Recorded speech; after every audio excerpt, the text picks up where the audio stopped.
Assalamualaikum warahmatullahi wabarakatuh. Halo guys, gimana kabar kalian? Semoga kalian tetap sehat ya. Nah, perkenalkan nama saya Novia Agustin. Saya dari kelas Sosiologi 3A dengan nomor induk mahasiswa 19.05.211.00016. Nah, saya dari Prodi Sosiologi, Fakultas Ilmu Sosial dan Ilmu Budaya, Universitas Trunojoyo Madura. Nah, pada kesempatan kali ini saya akan membuat sebuah video untuk memenuhi tugas ujian tengah semester mata kuliah Sosiologi Pedesaan. Di dalam sosiologi pedesaan itu terdapat 4 metode atau teknik yang kita gunakan untuk menganalisa bagaimana kriteria atau karakter pada masyarakat desa itu sendiri. Nah, metodenya itu yang pertama ada metode social mapping, yang kedua metode diagram Venn, dan yang ketiga adalah metode pola makanan atau jaring-jaring makanan. Yang terakhir adalah metode matrix scoring. Nah, keempat metode itu akan saya gunakan untuk menganalisa bagaimana kehidupan masyarakat yang ada di desa saya. Ingin tahu video selengkapnya seperti apa? Yuk kita simak videonya berikut ini. Baik, setelah kita mengetahui 4 metode tersebut, yang pertama kita akan membahas metode social mapping.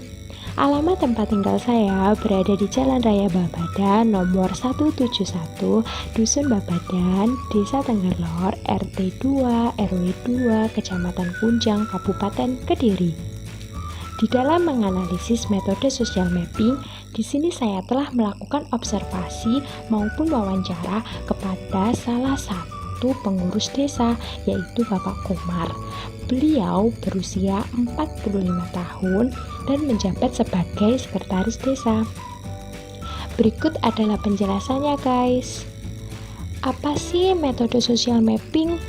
Metode social mapping merupakan metode yang digunakan dalam proses penggambaran masyarakat secara sistematis serta melibatkan pengumpulan data dan informasi mengenai masyarakat, termasuk di dalamnya membahas tentang profil dan masalah sosial yang ada pada masyarakat tersebut.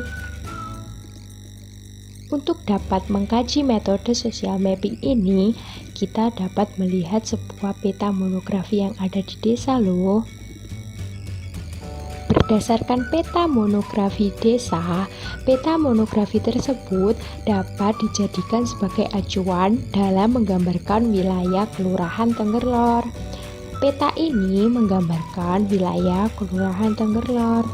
Diketahui jumlah wilayah Kelurahan Tenggerlor adalah seluas 290,05 hektar. Untuk batas wilayahnya sendiri, wilayah utara adalah Desa Juwet, kemudian wilayah selatan adalah Desa Sukoharjo. Untuk wilayah timur adalah Desa Wonorejo, dan untuk desa barat adalah Desa Kapi. Berdasarkan peta monografi Kelurahan Tenggerlor, diketahui jumlah penduduk dalam satu kelurahan adalah sebanyak 3.849 jumlah penduduk. Wilayah Kelurahan Tenggerlor juga mencakup 5 dusun, apa saja? Yaitu Dusun Babadan, Dusun Tenggerlor, Dusun Wangkal, Dusun Pulorejo, dan Dusun Watuduwur.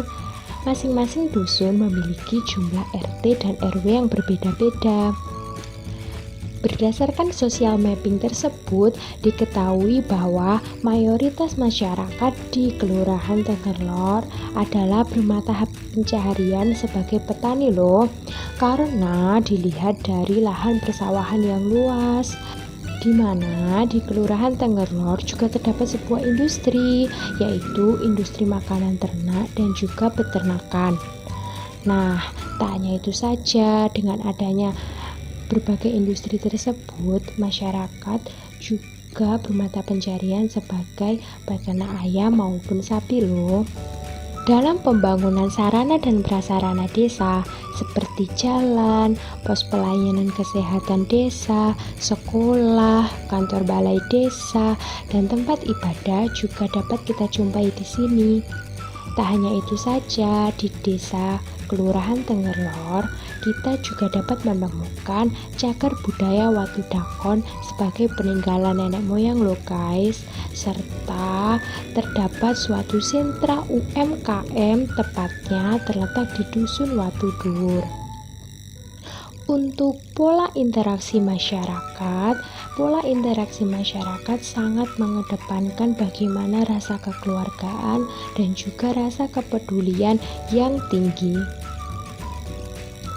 Oke guys, setelah membahas mengenai metode social mapping, selanjutnya kita akan membahas tentang metode diagram Venn. Metode diagram Venn merupakan metode yang digunakan untuk mengetahui bagaimana diskusi masyarakat dalam mengidentifikasi berbagai bentuk permasalahan yang ada dalam masyarakat. Melalui diagram Venn, kita juga dapat mengetahui bagaimana pola relasi yang ada pada masyarakat di Kelurahan Tengerlor ini, serta bagaimana dalam penentuan skala prioritas permasalahan yang ada pada masyarakat Desa Tengerlor loh. Di dalam diagram Venn, kita juga bisa membuat sebuah lingkaran, mulai dari lingkaran yang paling kecil sampai dengan lingkaran yang paling besar. Pola ditentukan prioritas ketika kita melihat sebuah lingkaran yang paling besar, yaitu berwarna merah. Dalam menentukan diagram Venn ini, saya telah melakukan wawancara kepada salah satu masyarakat, yaitu Bapak Mujiono selaku Ketua RT di Dusun Babadan, dan juga Ibu Suwati yang merupakan seorang ibu rumah tangga. Beliau telah bersedia untuk meluangkan waktunya serta memaparkan bagaimana prioritas permasalahan yang ada. Dapat diketahui menurut Bapak Mujiono bahwa permasalahan yang menjadi skala prioritas yang utama pada lingkaran yang paling besar adalah permasalahan ekonomi, yakni permasalahan lapangan pekerjaan. Di sini beliau menginginkan lapangan pekerjaan yang layak, terutama untuk masyarakat yang telah mengalami PHK akibat pandemi COVID-19. Kedua adalah gaji atau pendapatan yang layak, terutama untuk buruh. Dan juga yang ketiga adalah memenuhi kebutuhan keluarga. Dan yang terakhir adalah menginginkan tabungan untuk masa tua. Selanjutnya, skala prioritas pada lingkaran kedua adalah untuk memenuhi kebutuhan pokok sehari-hari. Kemudian skala prioritas yang ketiga pada lingkaran yang ketiga adalah menginginkan modal usaha. Dan skala prioritas pada lingkaran yang paling kecil adalah untuk memenuhi kebutuhan belajar anak. Sedangkan menurut Ibu Suwati bahwa permasalahan yang menjadi skala prioritas yang utama pada lingkaran yang paling besar ialah juga dari permasalahan ekonomi. Yang pertama, permasalahan lapangan pekerjaan. Yang kedua, gaji atau upah yang tinggi. Kemudian, menginginkan modal usaha. Dan yang terakhir adalah kebutuhan keluarga dalam memenuhi kebutuhan sehari-hari. Kemudian skala prioritas pada lingkaran yang kedua untuk memenuhi kebutuhan fasilitas pendidikan anak. Dan skala prioritas pada lingkaran ketiga adalah menginginkan tabungan untuk biaya kesehatan. Dan termasuk juga skala prioritas pada lingkaran yang paling kecil adalah ingin membangun rumah dengan layak. Oke, selanjutnya kita akan membahas tentang metode konsumsi.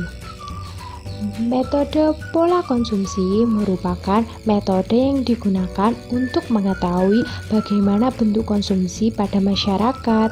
Di dalam metode pola konsumsi ini, kita juga dapat mengetahui bagaimana jaring-jaring makanan serta pola konsumsi mikro rumah tangga masyarakat di Kelurahan Tengger loh. Saya telah melakukan observasi kepada beberapa ibu-ibu yang telah bersedia untuk meluangkan waktunya. Dengan beberapa macam kebutuhan pokok yang sudah dipersiapkan, dapat diketahui mayoritas masyarakat tersebut memilih kebutuhan pokok sehari-hari berupa beras, lauk pauk, dan kebutuhan lain yang bersifat primer. Selanjutnya adalah metode matriks scoring. Ini merupakan metode terakhir yang saya deskripsikan. Metode matriks scoring adalah metode yang digunakan untuk menentukan seberapa besar skala atau ranking pada masing-masing kebutuhan pokok yang sangat dibutuhkan masyarakat. Pada metode ini juga dapat mengetahui bahwa beras merupakan bahan pokok yang paling utama dan disusul oleh kebutuhan pokok lainnya. Untuk skor di sini, saya menentukan skor dalam skala 1 sampai dengan 10.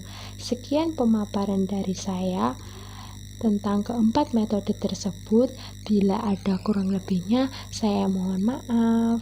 Terima kasih guys. Wassalamualaikum warahmatullahi wabarakatuh.